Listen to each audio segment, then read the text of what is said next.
Defensive tank Grove. So defensive tank Grove, we're still looking at the same choke we've been looking at before. Defensive tank Grove. So on the Grove, the third Q will purge any shield active on the target. So this is something that's newer to the Grove. Pay attention to this one. So what I want the Grove to do, which is similar to the Heavy Mace, we're staying in the front line. Say I'm over on this side, my Heavy Mace is over on this side, we're in the mouth of the choke, mouth of the choke's right here. And a semicircle like this, half circle like this. So we're up playing each side of the choke. He's walking in there doing his silence pulls while I'm just walking in doing baiting. And so we're going to call and engage on the northern stairs. We're stepping in for it in 5, in 4, in 3, in 2, and drop that damage, drop that damage. So what I've done there is I've purged the shields for 1 second on that target. Now it's going to be re-shielded with the enigmatic, but for that moment in time, I've stripped the shields off, and with any purge that maybe is stuttered for a second in difference, we can give that half a second of clearance for the pierce and damage to really rip through and delete what's on here. So for a D-tank, same situation as I was saying before. For the Grove, you would walk in on engage, you would drop the Q inside of the engage, and then there we would be walking it back. The damage will probably come straight down the center as the dead zone. So as a tank, I have to be here creating pressure, but I don't have to be in the dead zone walking it back. So everyone else is ahead of me, 10 meters, right, walking it back. What I'm going to do is I'm going to be here, and I'm going to be kind of like doing this to the side, like walking it slowly while my people are going this way, you know, ahead of me. I'm just going to like kind of park to the side. I can take a little damage, and I also am waiting for them to engage. As we're walking it back, I'm waiting for them to engage. I see the enemy engaging, the tanks are coming in, they're popping their boots, they're popping their night helms. I see the MDPS and the RDPS are starting to come down that staircase, so I'm going to stop them here, boom, right into the staircase. I'm looking at the DPS to stop. Why? So for one, I'll talk about the fact that it increases your damage resistance. That's free res pot, right? For each enemy hit and stacks 3 times. That's insane, right? It stuns them all. And inside when you leap, it's an iframe.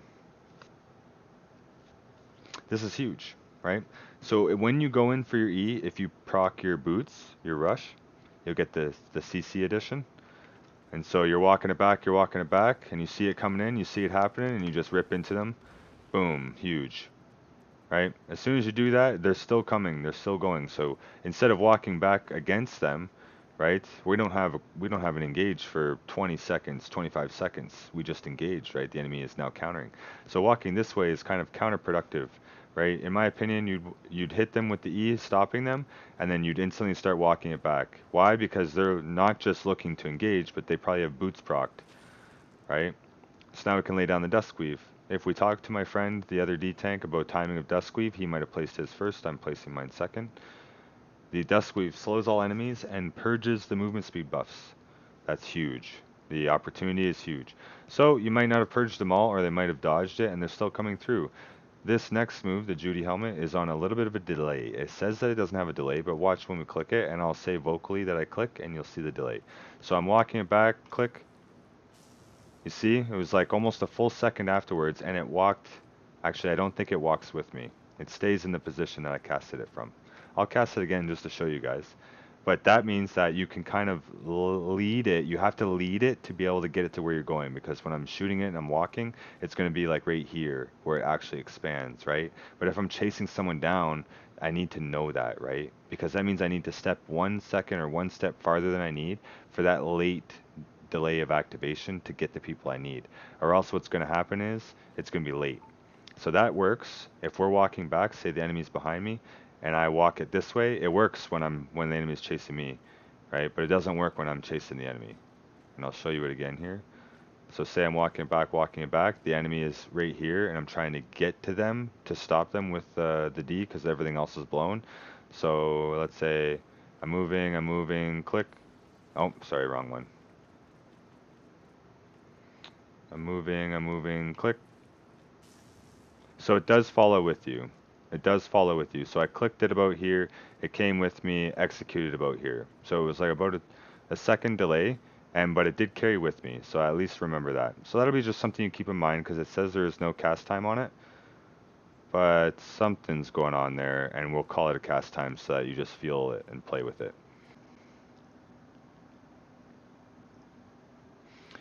In the beginning, when you step up to the choke line, when you're walking inside, you're baiting the engage and you're looking for enemies to queue and auto attack you to see how much pressure they're going to give to you reliably, or to see if you can walk in for free.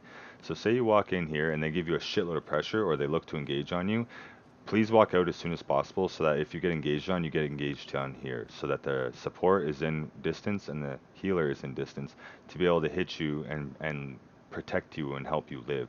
If you get engaged on in the midline of the choke or on their side of the choke, you're expecting the supports and the healers to play up beside you, but they're just going to get clapped. So if you're ever baiting, you need to make sure that you can come back reliably without dying before you die back to our side of the mouth line of the choke. If you get queued and auto attacked here and now the enemy is looking super thirsty to delete you, say you're at 60% health, you're walking back, the enemy's got an insane amount of aggro, they're holding you, they're queuing auto attacking you, they're funneling into the choke, they're chasing you, they want you so bad, so greedy, you get queued here, so now you're still living, you keep coming in, they full engage on you right here in front of our Zerg. We're going to come back here, take a step back, protect you, support you, right, sustain you, and then we're going to clap on the enemy, and the enemy's going to be stuck in the midline of the choke, because on the way back when you're getting engaged on, if you see them full committing, you can start using your CCs and start holding them down, hold them down, hold them down, preferably deeper into our side of the choke. Because if you use CCs on them in their side, all it's going to do is stop you from dying right away and stop them from walking in. Just let them walk in after you, let them walk in after you, let them walk in after you, and start CCing them on your way back over here, and especially on this side, right? Because say the enemy engaged on you right here in front of our allies, you get protected and sustained, you instantly walk inside them and you start holding them down, right? You start holding them down, you start holding them down, because that, we're going to clap them in this choke. It's going to happen. It's inevitable.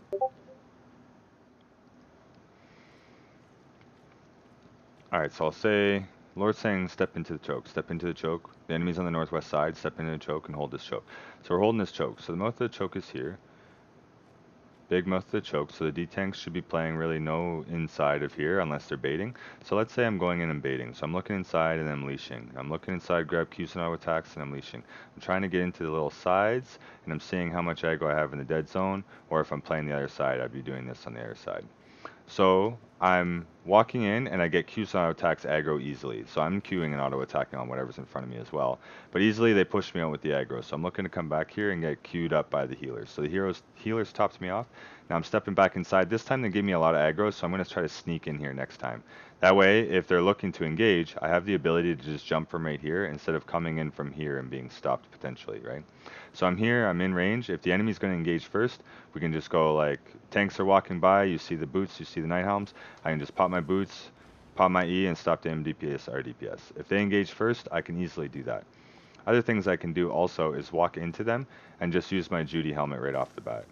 So depending on the situation, you can stall them and hold them down if we need more time, because really your main job is to just spread the time until we get engaged on.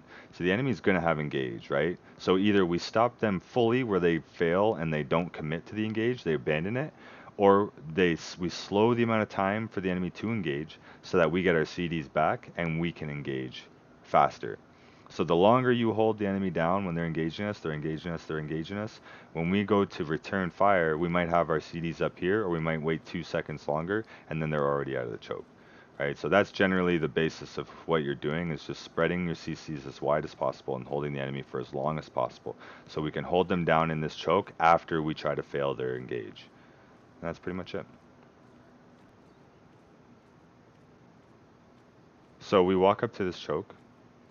Right, we're walking up from the south, walking up to the choke. Lord says hold this northern choke. So I'm going to sit here as my first position, and then I'm going to start looking in, and then I'm going to come back.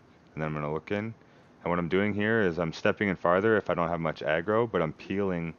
Every time I turn around, I'm trying to peel the aggro because they're starting to queue and auto attack me. And this is showing me how far can I get inside for free, right? 5, 4, 3, 2, purge those shields, say the engage is right here. And then I'm walking it back in. The enemy's got their engage. Tanks are walking through, so I pop this. I'm looking at MDPS, RDPS, hit them with the E, start walking it back in. Now I'm looking to proc their boots, hit them with the inertia ring, they're procking their boots, hit them with the dust weave. Now they're still looking to come in, so now I walk inside of them because they're looking to engage, so they're going deep past this edge of the choke. As they come back, I hit them with this. Now they're all really clumped up in the choke, and we're looking to engage on them in 5, 4, 3, 2. As they walk out, we're taking their time walking out, we're trying to hold them down, and we try to clap them here on their way back through to their side so that they can get out and spread. Generally, that's what you're looking for as the combo. So we'll run it down one more time.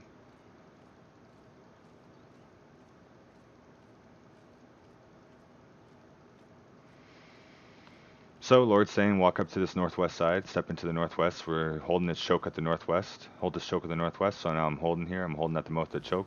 The enemy's not looking like they're going to engage, so I'm stepping in. I'm looking to bait and engage.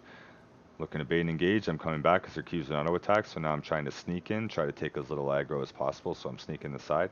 Lord calls to engage on the stairs. 5, 4, 3, 2, engage onto the stairs. We're walking it back. The enemy's tanks are looking to engage. They're countering, so I'm looking to hold down the MDPS, RDPS onto the staircase. Here they are. They're walking in. They're popping their... I'm going to put down the inertia ring to slow them up into the choke. Now they're popping their boots to get through the inertia ring. So now I'm looking to put down my dust weave if end ally hasn't put down his dust weave. So this is purging the boots or slowing them down. As they come out, I'm looking to step inside them because they're all the way down here. I'm looking to hit them with the Judy helm as they walk back in, slowing them down even more. And our CC and our engage hopefully will be back by the time, we get to this point here before they get back out of the choke. So we're looking to hold them down in the choke for as long as possible, which means that we need to spread the CCs of the D tanks as wide as possible. So depending on how quickly they're in and out will dictate how easily you have the opportunity to do that.